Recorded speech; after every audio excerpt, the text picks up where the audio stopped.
El perro empezó a cavar exactamente a las 2:17 de la madrugada, todas las noches, sin fallar.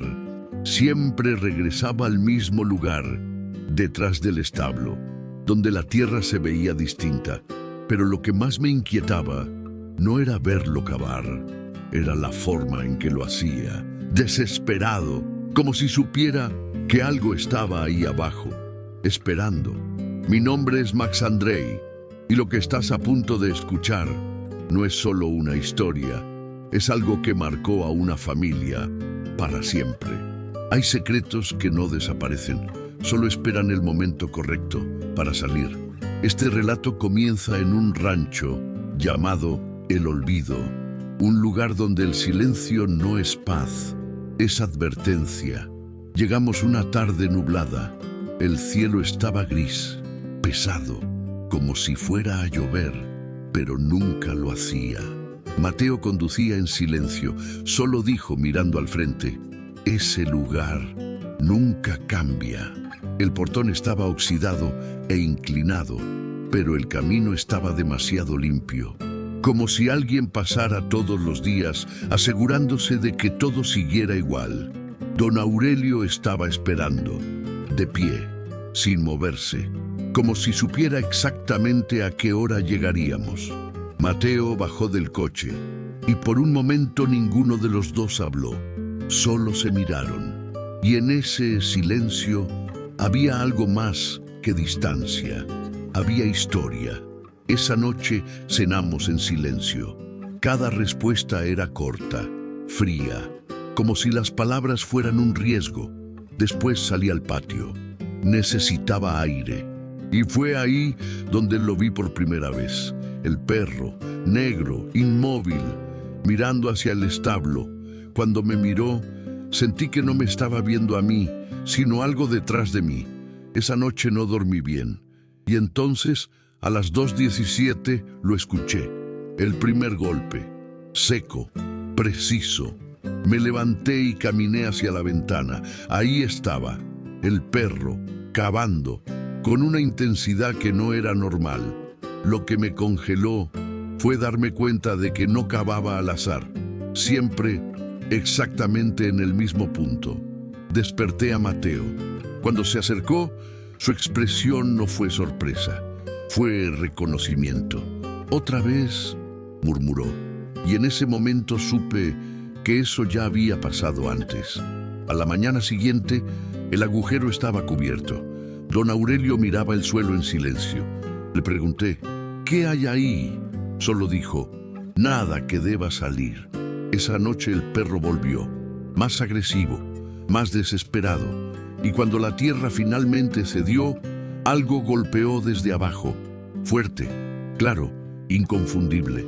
No era un animal, no era agua, no era viento, era alguien.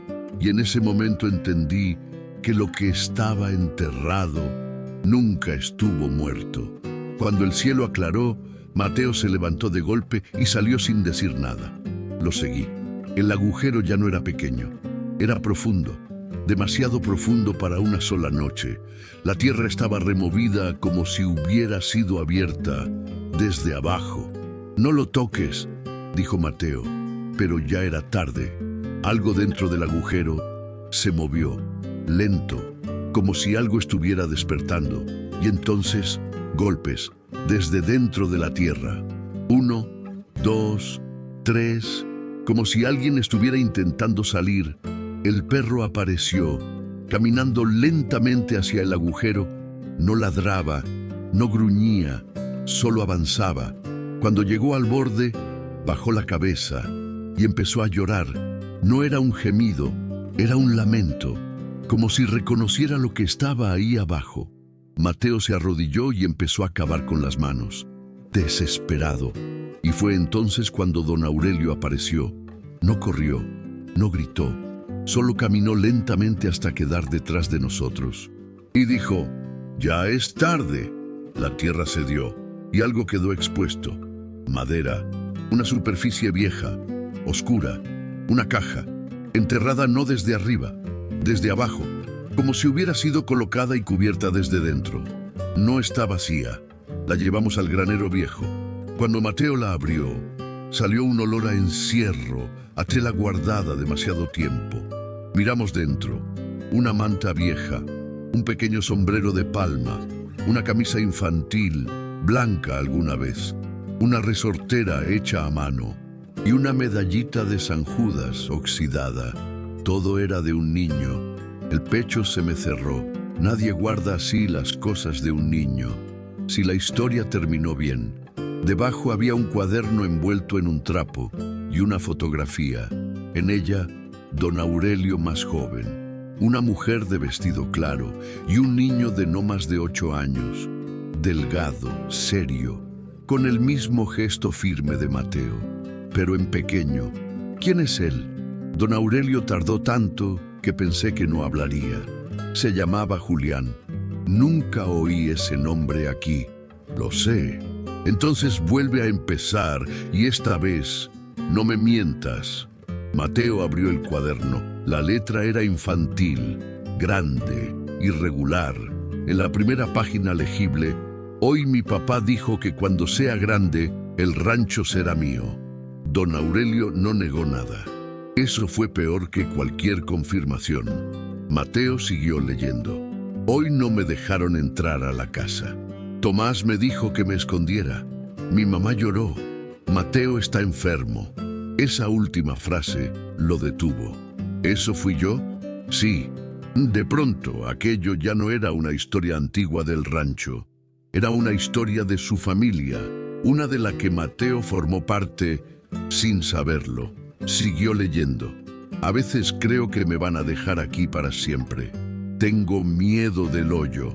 ¿Qué era el hoyo?, preguntó Mateo. Don Aurelio respondió casi en un susurro. Un sótano, debajo del cuarto de herramientas del establo viejo. Todo empezó a encajar con una lógica horrible. ¿Lo encerraste ahí? Don Aurelio cerró los ojos. Contéstame. No quería hacerlo. Contéstame. Y don Aurelio al fin dijo, sí. La confesión llenó el espacio entero. ¿Cuánto tiempo?, preguntó Mateo. Fueron horas. Eso creí. ¿Y no era así? Cuando volví, ya no estaba. Don Aurelio continuó. Hubo una discusión con Lucinda. Ella quería irse, quería llevarse a Julián. Tomás me dijo que escondiera al niño unas horas, que al amanecer podríamos resolver todo. Una cadena de decisiones monstruosas, tomadas con el disfraz de lo temporal. Un rato, unas horas, hasta mañana. Así empiezan las tragedias que nadie puede deshacer.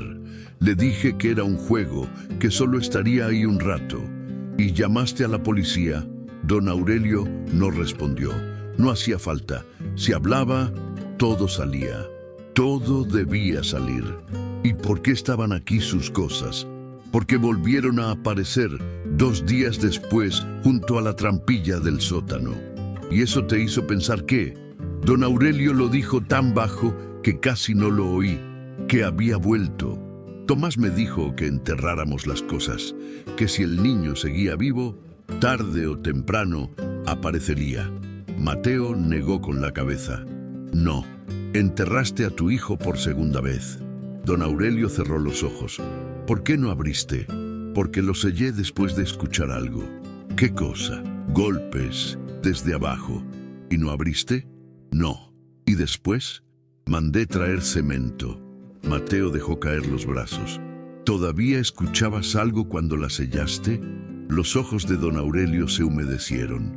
Luego asintió. Apenas, pero asintió. ¿Desde cuándo volvió a cavar el perro? Don Aurelio miró a Negro. Desde que Mateo volvió. Eso insinuaba algo insoportable. Que la tierra había reaccionado a él. Que alguien llevaba años esperándolo. Quiero ver ese sótano. No voy a dejarte bajar. ¿Por qué no? Porque no sabes lo que puede haber ahí. Sí sé lo que hubo, y eso me alcanza. Don Aurelio tembló. No sabes. Esa palabra cambió algo. Implicaba que el miedo actual no era solo culpa, era otra cosa. Algo que había seguido ocurriendo mucho después. No todavía. Que cada cierto tiempo bajaba agua. Mateo retrocedió como si le hubieran pegado. Agua y comida, lo justo para que siguiera ahí. No lo mató, no lo liberó, lo conservó, enterrado y vivo. ¿Cuánto tiempo? 27 años. La cifra cayó con un peso imposible. 27 años es una vida entera. Infancia, adolescencia, juventud. Demasiadas noches, demasiadas mañanas en que alguien pudo cambiar el destino y no lo hizo. Tú lo convertiste en esto. Sí, fuimos al cuarto de herramientas. Bajo una lona en el piso, una compuerta rectangular, sellada con cemento quebrado, no para impedir entrada, para impedir salida. Mateo hizo palanca, el cemento cedió.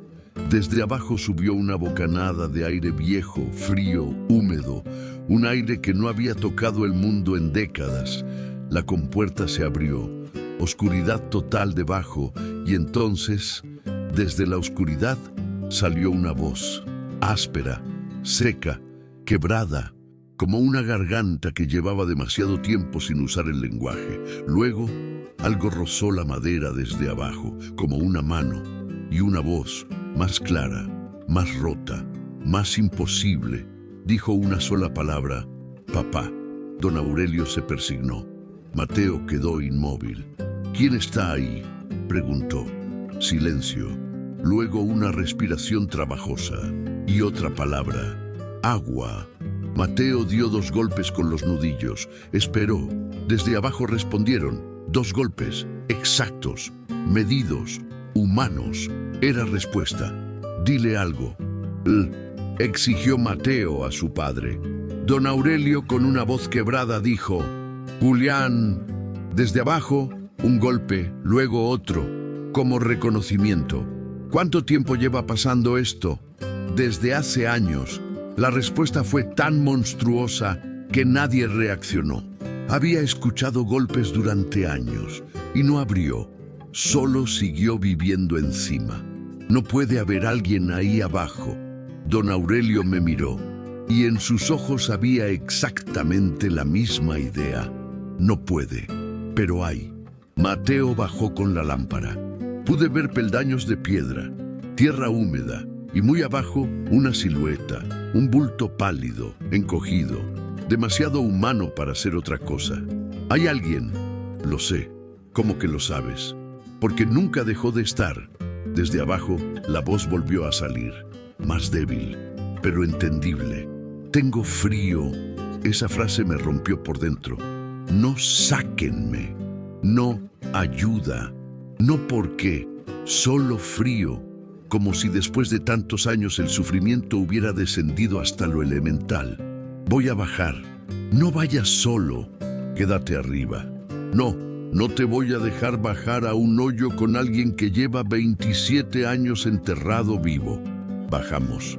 No era un sótano abierto, era una celda improvisada, colchoneta hecha jirones, cubetas, botellas, mantas viejas. Todo en estado miserable, pero usado. La figura estaba en un rincón, encogida, demasiado delgada, cabello largo mezclado con canas, piel pálida de quien nunca ve la luz, pero los ojos no tenían locura, tenían cautela, hábitos de supervivencia, miedo antiguo. En la pared cientos de rayas, intentos de contar días, meses, años hasta perder la cuenta. Soy yo, no voy a hacerte daño. Julián levantó apenas la cabeza. Papá subió, no dijo, ¿está ahí? Dijo, subió. Como si la verticalidad fuera toda su geografía moral, arriba y abajo, el que decide y el que espera. Sí, silencio. ¿Enojado? No, ya no. Julián procesó eso con esfuerzo enorme, como si la idea de un enojo terminado fuera demasiado abstracta. Nunca sabía si ya no. Esa frase revelaba una vida entera vivida midiendo el humor del verdugo. Vamos a sacarte. Silencio largo. Si subo, ¿se acaba? Don Aurelio se cubrió la cara y por fin lloró, porque quizá llevaba años escuchando esa misma pregunta, sin responderla nunca. ¿Tú creciste?, preguntó Julián. Sí, yo oía tu voz, luego cambió.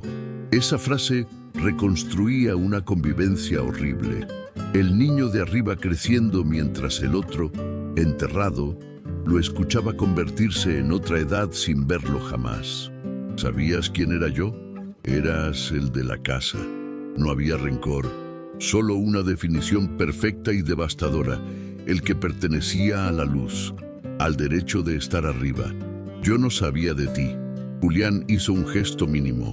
No te dejaban, no como acusación, como hecho aprendido, como parte natural del orden del mundo. ¿Puedes caminar? Sí, poquito, no lejos. En el cuarto había latas vacías ordenadas, trapos doblados, una cubeta. Incluso en ese encierro había rutina. Una estructura miserable de supervivencia. No era una guarida salvaje, era una persona obligada a hacer habitable lo insoportable. Y eso volvía todo mucho más terrible. Julián, cuando subamos va a haber luz, y ruido de lluvia, y frío, pero no te voy a soltar. ¿Está bien? Papá deja. Incluso ahora, con la salida frente a él, seguía operando bajo el permiso del hombre que lo había enterrado. No necesita dejar. Se acabó. Se enoja. No más. A veces sí. No más. ¿Y si vuelvo a bajar? No vas a volver a bajar nunca más. Julián me miró. Sus ojos no tenían la forma del llanto normal. Habían aprendido a contener demasiado, pero ahí estaban, midiéndome, como si tratara de decidir si yo pertenecía al mundo de las promesas rotas o a otro distinto que jamás había conocido. Antes de tormenta, él cerraba. El clima también se había vuelto parte del castigo. Ya no, escúchame, ya no. Julián cerró los ojos y por primera vez su cuerpo cedió un poco. Estoy cansado, lo sé. Si subo, ¿dónde se duerme? La pregunta fue tan absurda y tan humana que casi me hizo llorar. ¿Dónde se duerme cuando toda tu vida ocurrió bajo tierra? En un cuarto, con cobijas, con ventana. ¿Ventana? Sí. ¿Se abre? Sí. Julián miró la pared húmeda junto a él. Pasó la mano sobre una de las rayas. No me acuerdo. No se refería solo a una ventana. Se refería al mundo. Mateo hizo algo que me sorprendió. Se sentó en el suelo de piedra, a una distancia prudente de Julián, compartiendo el nivel, compartiendo el abajo. No iba a hablarle desde arriba, no iba a sacarlo con prisa. Entonces te voy a contar. Una ventana es un cuadro en la pared, pero no está pintado.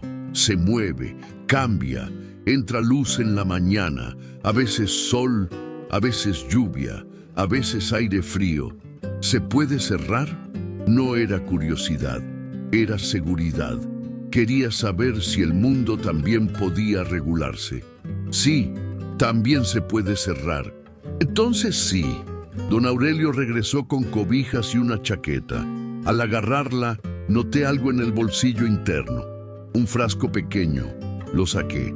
Pastillas. ¿Qué es esto? Para dormir. El aire se me congeló en el pecho. ¿Le dabas esto? Pocas veces. Cuando se alteraba... Sí sabías, dijo Mateo con una frialdad absoluta. Abrir. Le dimos una cobija a Julián. Huele raro, murmuró. Olía a lavado, a sol quizá, a arriba, a mundo. ¿Nueva? Sí, no era cierto, pero en comparación con todo lo demás, lo era. Cuando la mano de Mateo rozó su brazo, Julián se tensó por completo. No gritó, no se apartó, solo se quedó rígido, como un cuerpo que ha aprendido que el contacto siempre anuncia algo. Perdón, no fuerte, no fuerte. Había una ternura feroz en ese intercambio, tardía, insuficiente quizá, pero real. ¿Tomás vive? Don Aurelio respondió. Sí. Julián apretó la mandíbula. Él cerró también. Sí, y se reía. Nadie habló. A veces bajaba.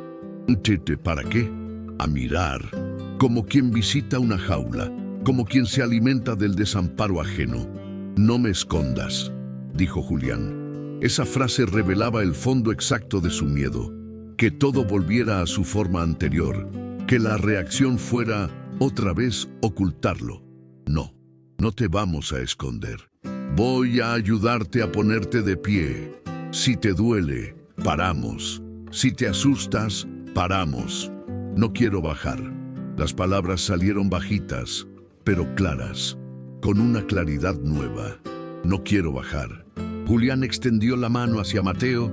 Sus dedos se cerraron alrededor de los suyos con una fragilidad extrema. Con esfuerzo, comenzó a incorporarse. Sus piernas temblaron, cedieron. Tranquilo, otra vez. Duele, lo sé. Las rodillas. Vamos despacio. Lo vi entero por primera vez.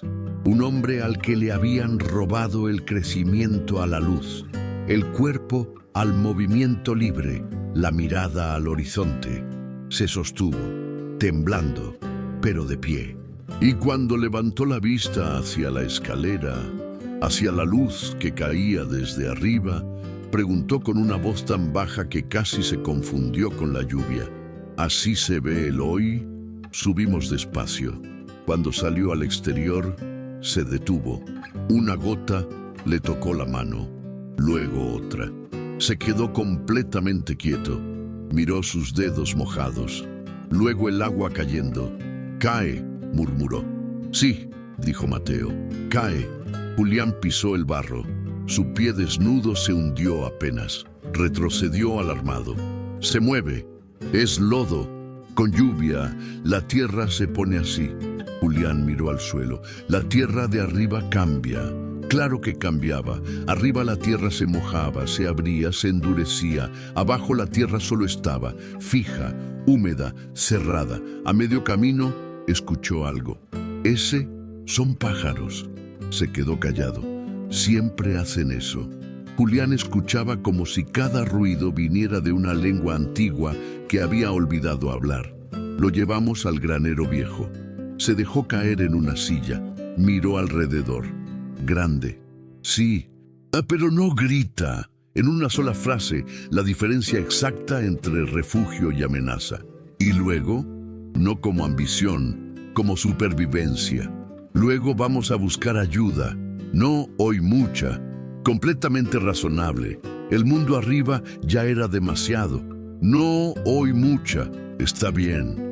Luego Julián habló sin mirar a don Aurelio. Él no se va. ¿Quieres que se vaya? Tardó mucho. No, pero lejos. Un límite mínimo después de 27 años sin ninguno. Don Aurelio retrocedió hasta quedar bajo el alero. Julián lo registró y solo entonces se relajó un poco. Le trajimos pan y caldo tibio. Tomó el pan con una lentitud extrema. Lo tocó, lo giró. Luego acercó la nariz. Suave. Tomó un pedazo. Lo dejó en la boca un instante. Luego tragó. Y algo casi imperceptible cruzó su cara. El recuerdo físico de que comer también puede ser otra cosa que pura supervivencia. Bueno, esa sola palabra casi me hizo llorar. Porque habíamos estado rodeados de horror tan descomunal que escuchar a un hombre decir que un caldo estaba bueno parecía un acto de resistencia. Cuando terminó, preguntó: ¿sin bajar? Sin bajar, pero no solo. No querer estar solo en un lugar nuevo, aunque ese lugar sea la libertad. No solo. Entonces, sí.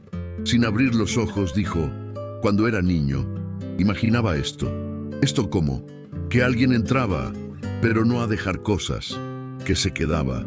A veces oía pasos y pensaba: ahora sí. Pero no. Él no cayó con una suavidad devastadora. La frase resumía una existencia entera. Ahora sí, dijo Mateo. Julián murmuró: no lo creo completo. Era la frase más sana que podía decir. No necesitas creerlo completo hoy, solo poquito. Poquito sí. Luego preguntó: ¿Lucinda sabía que yo seguía? Don Aurelio tardó. No. Julián abrió los ojos. No cambió de postura. No lloró. Entonces se murió pensando que nadie pudo responder. Se murió sin saber que seguía respirando bajo la tierra, y Julián, mirando hacia las vigas, murmuró: «Yo pensé que ella sí volvía». La frase quedó suspendida, porque algunas frases no admiten consuelo, solo revelan un hueco, uno tan hondo que cualquier palabra cae dentro y desaparece. Entonces llegó un ruido de motor. Julián retrocedió de golpe hacia las mantas. «¿Quién es?». Don Aurelio miró hacia el camino. Su rostro se endureció. «Tomás». Julián se aferró a la libreta. Su respiración se volvió rápida. No él. Era el cuerpo recordando antes que la mente. Mateo salió al patio. Yo me quedé con Julián. «No va a entrar». «Sí entra si quiere». La frase salió con una certeza nacida de años de experiencia. Afuera, la voz de Tomás era áspera, con ese tono de hombre acostumbrado a mandar en pequeño. Luego la voz de Mateo, mucho más alta. Julián se llevó las manos a los oídos. «No me escondas». No te vamos a esconder». Afuera Tomás dijo: «No lo debiste sacar». No debieron hacerle esto». «No, Dios mío, no lo debiste sacar», como si lo terrible no fuera el encierro, sino la revelación. Tomás miró al granero y entonces dijo: «Si él habla, va a contar también lo de la noche del pozo». Julián, al escuchar la palabra pozo, levantó la cabeza. No era simple reconocimiento, era miedo viejo. Don Aurelio palideció. «Cállate». Pero Tomás ya había decidido. La madre no murió sola. Sentí que el cuerpo entero se me vaciaba. No se cayó sola. Esa noche volvió. Vio que el niño seguía ahí. Empezó a gritar. Intentamos callarla, pero forcejeó, corrió, se tropezó con el brocal del pozo. Sentí náusea. Se golpeó fuerte. No se levantó, así que la movimos. No habló de una persona. Habló de un problema. Desde el granero, Julián murmuró: «Ella volvió». La madre sí volvió. No lo abandonó. Volvió y murió en el intento. Julián habló sin mirarnos. Oí su voz. Dijo mi nombre. 2 veces. Yo golpeé la tabla. Y después, ya no. Golpeó mientras oía a su madre. Golpeó hasta que ya no. Y arriba, los 2 hombres organizaron el resto de su vida alrededor de ese silencio. Mateo tomó a Tomás de la camisa y lo lanzó contra el vehículo.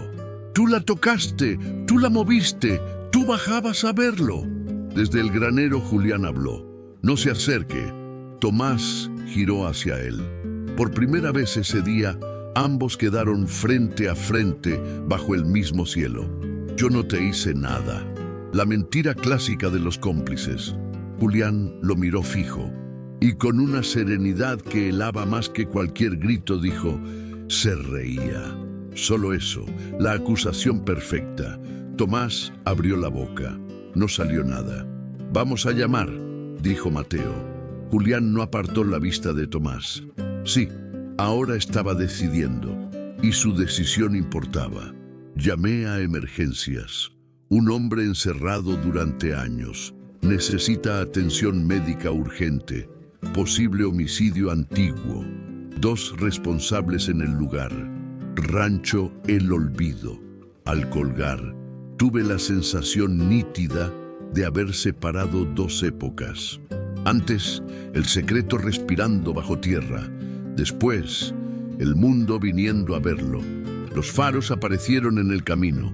Una patrulla. Detrás, la ambulancia. Don Aurelio confesó sin rodeos. Sí, yo lo encerré. Sí, seguía vivo. Sí, le llevaba comida. Sí, Tomás sabía. Sí, Lucinda volvió. Sí, la movimos.